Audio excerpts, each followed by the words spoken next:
este ciclo revolucionario le sucede un ciclo que es el de la restauración de la monarquía. Y mira, el ciclo de las revoluciones atlánticas empieza en 1776 y acaba por ahí de 1812, 1815.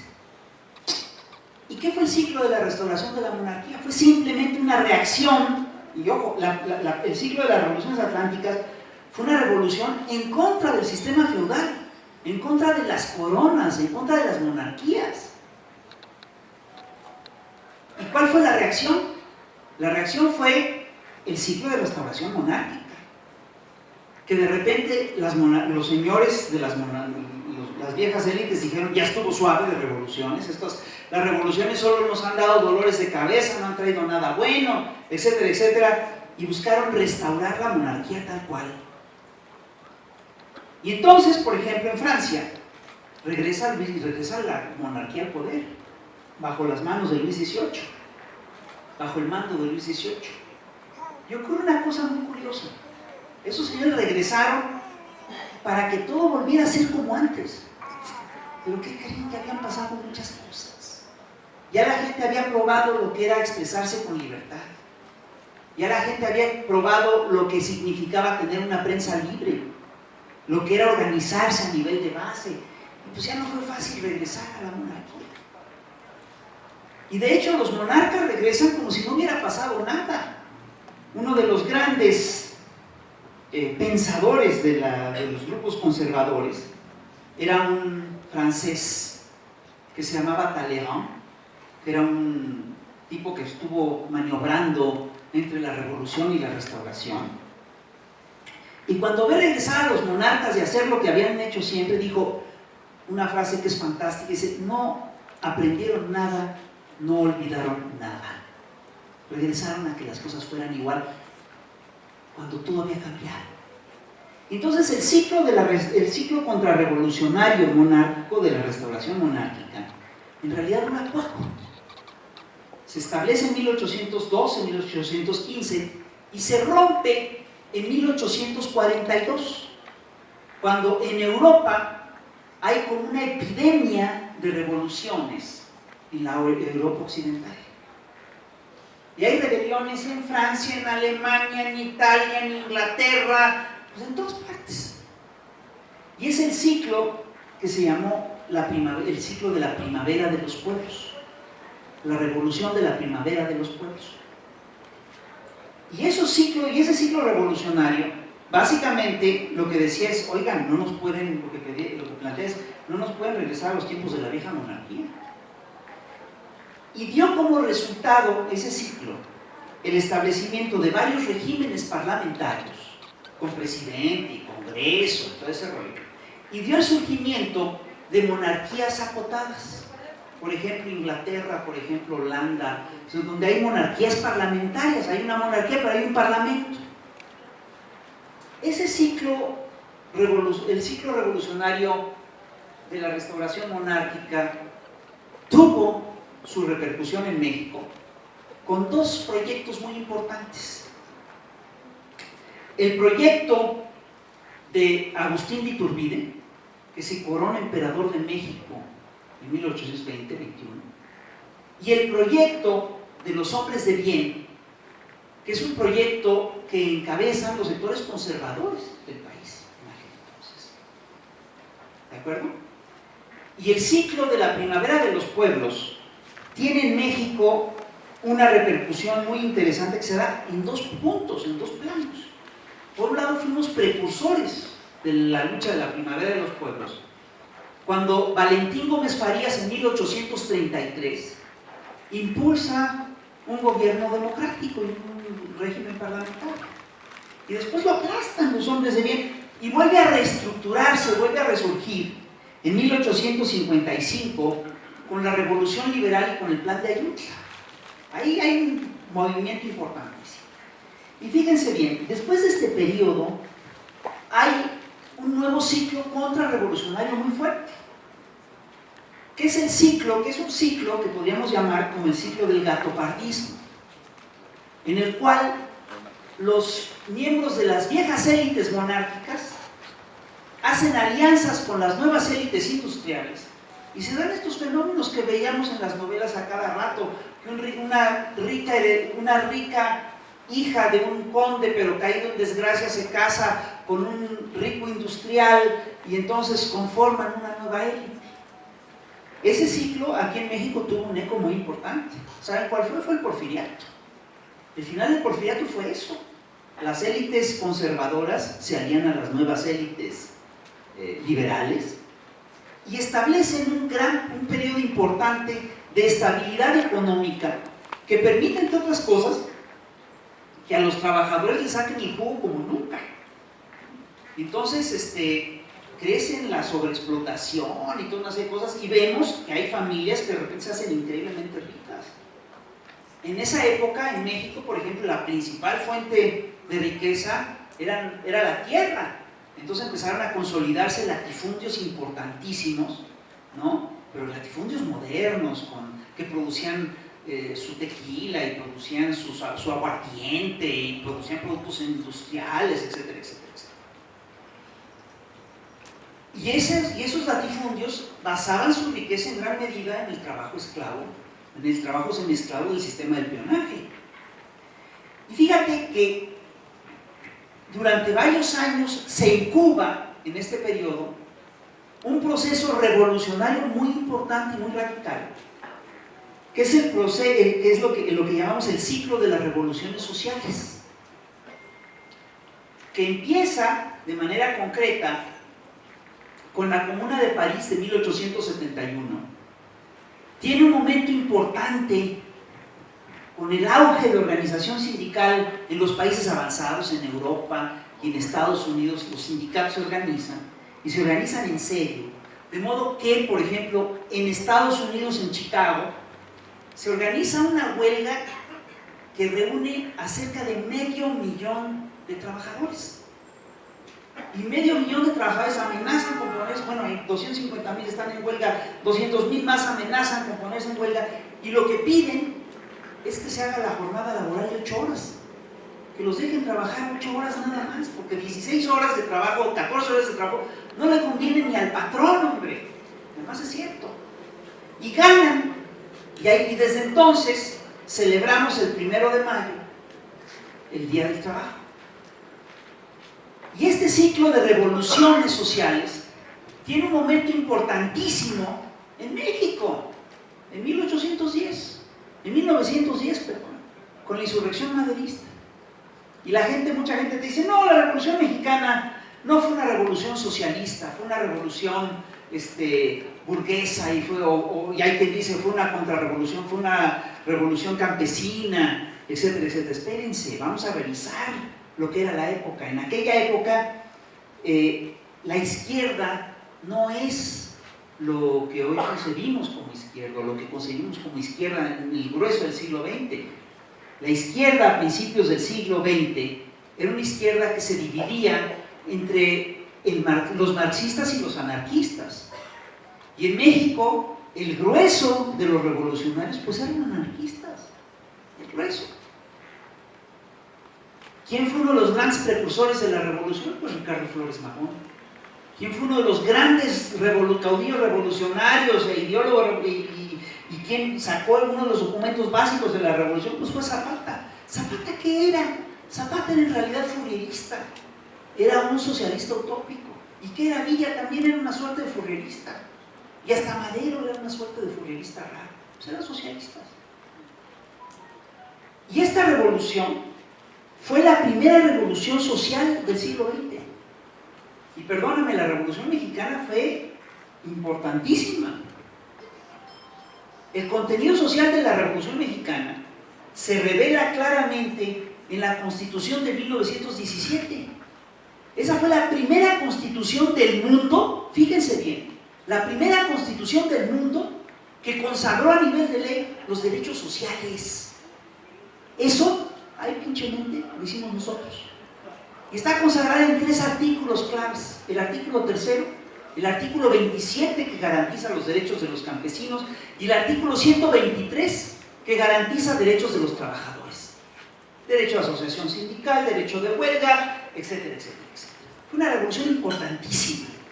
Se anticipó, incluso en eso, al documento de Lenin, que en 1918 plantea derechos similares para la Constitución soviética. Y entonces este ciclo revolucionario, si ustedes se fijan, empieza en 1871 y termina por ahí de 1930 y tantos. Fue un ciclo que se tardó mucho en organizarse, pero fue un ciclo larguísimo y muy importante de organización. ¿Cuáles son los últimos momentos importantes del ciclo de las revoluciones sociales? Los últimos momentos importantes de ese ciclo son la revolución, es decir, el triunfo del Frente Popular en España y la expropiación petrolera. Pues hay pinchemente otra vez México ahí, ¿no?, en el centro de este asunto. Y a este ciclo revolucionario muy importante le sucede un ciclo contrarrevolucionario muy agresivo, que fue el fascismo. El fascismo, contra lo que mucha gente piensa, empieza a finales del siglo XIX. En 1999 se organizan los primeros grupos fascistas en Francia y se consolida de manera importante en Italia y en Alemania y en Japón y en España. Y luego ocurre una cosa que es muy importante. El fascismo es derrotado a nivel global. ¿Pero quién derrotó al fascismo? No fueron nada más los aliados, fueron los pueblos los que derrotaron al fascismo. Y si alguien cree que en México no hubo movimiento fascista, se equivoca. Aquí el fascismo pesó y mucho, y tuvo manifestaciones muy importantes. El grueso de los partidos fascistas del mundo se fundan en 1939. Aquí no saben en qué año se funda el PAN. ¿Quién me lo puede adivinar? Atinaron en 39. Y a ese ciclo contrarrevolucionario le sucede un ciclo revolucionario muy importante, que es el ciclo de los estados de bienestar. Y el ciclo de los estados de bienestar en México está basado en la Constitución del 17 y se prolonga hasta los 80. Y a ese ciclo revolucionario le sucede un ciclo contrarrevolucionario muy agresivo, que es el que estamos viviendo ahorita, es el ciclo del neoliberalismo. Y quiero decirles una cosa: el neoliberalismo es, sin lugar a dudas, la contrarrevolución más poderosa de los últimos años, de todas. Es más profunda que el fascismo, cuidado. Está más organizada. Se da en un momento en el que ya no lucha contra la monarquía, es un capital brutalmente organizado. Está organizado, ojo, a nivel global. Y es un ciclo que arrasa. Y lo que amenaza con hacer el neoliberalismo es brutal. Aquí ya vimos lo que provocó. No solamente provocó la pobreza de millones de mexicanos, sino que también provocó, entre otras cosas, el surgimiento de un proyecto muy agresivo, que es de un fenómeno muy agresivo, que es el capitalismo delincuencial. Estamos ya ante un capital delincuencial. Díganme si no es cierto que el principal producto de exportación de México ya no es el petróleo, sino son las drogas. Ahí hay un problema. El principal ingreso de divisas del país es el narcotráfico. O sea, tenemos un problema, es un problema de fondo, porque eso por supuesto que implica la desestabilización de la sociedad mexicana.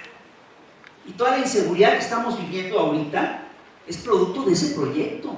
Que no nos vengan a decir que hay los muertos de Andrés Manuel, chinguen a su madre, son los muertos de Felipe Calderón que todavía siguen cayendo.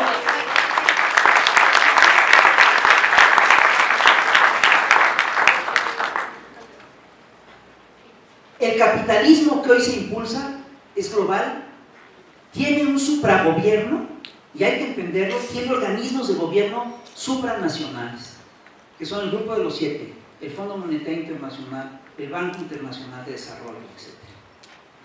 Cuando nos dicen que ya somos gente del establishment, también les decimos váyanse a la chingada. Ellos son gente del establishment, ellos son los que están defendiendo ese gobierno global.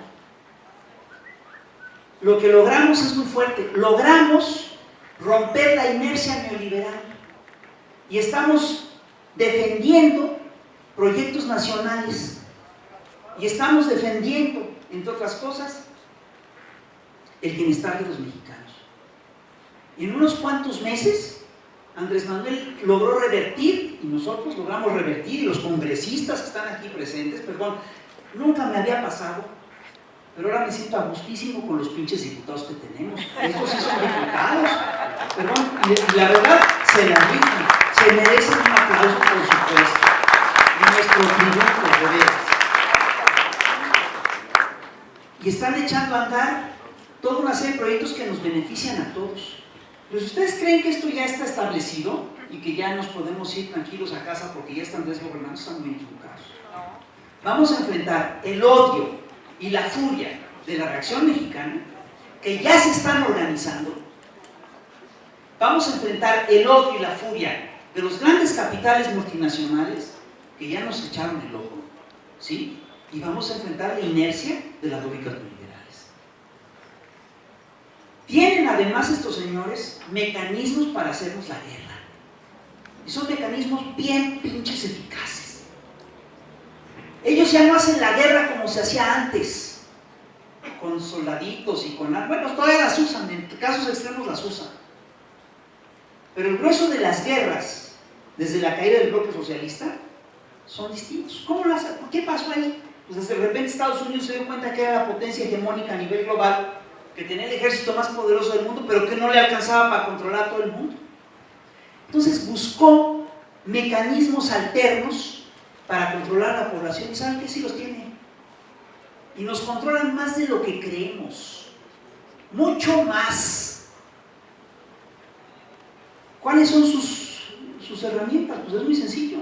Una de las grandes armas de los hombres más ricos del mundo, uno de los grandes negocios de las élites empresariales, son los consorcios mediáticos. Y en cada país tú te vas a dar cuenta que hay una empresa de medios que dicta la agenda del país. En Argentina es el Clarín, en México es Televisa, en Brasil es O Globo, en Chile es el Mercurio, en Brasil es O Globo. Y esos grupos obviamente que definen la agenda política nacional. ¿Quieren que hagamos una prueba rápida de cómo nos controlan la información? Les puedo pedir por favor que levanten la mano todos los que sepan quién es Shakira. La cantante Shakira, por favor. Bueno, todos sabemos quién es Shakira. Levanten la mano todos los que saben quién es el Chicharito Hernández. Levanten la mano, por favor. Muy bien. Ahora, levanten la mano, por favor, todos los que sepan quién es Juan Vicente Melo. Ah, ¿verdad, cabrones? Juan Vicente Melo, aquí lo conocen tres gentes. Pues es un gran novelista. Es un novelista mexicano importantísimo de la década de los 60. ¿Y por qué no lo conocemos? Porque no nos lo mencionan nunca. En cambio, Shakira la vemos hasta en la sopa. A ver, ¿es cierto o no que a cada ratito nos bombardean con información sobre la Bolsa Mexicana de Valores? Levanten la mano los que han escuchado alguna vez, aunque sea en el pinche pecero, que hablen de la Bolsa Mexicana de Valores, aunque no hagan caso. ¿Quiénes han oído noticias sobre la bolsa? Pues todos, ¿no? Ahora levanten la mano los accionistas de la Bolsa Mexicana de Valores que están aquí presentes. Ahí tenemos un problema. Eso quiere decir que controlan lo que queremos saber. Termino con esto. Las conferencias matinales de Andrés Manuel López Obrador son un golpe de genio, perdón, para esto. Porque les quitó a estos señores la agenda de las manos. Y están desesperados. Por eso Broso nos llama perrada, por eso nos insultan a cada rato. Porque no saben qué hacer. Pero les quiero decir algo. El proyecto Andrés está muy padre, pero pues no lo va a poder mantener mucho tiempo.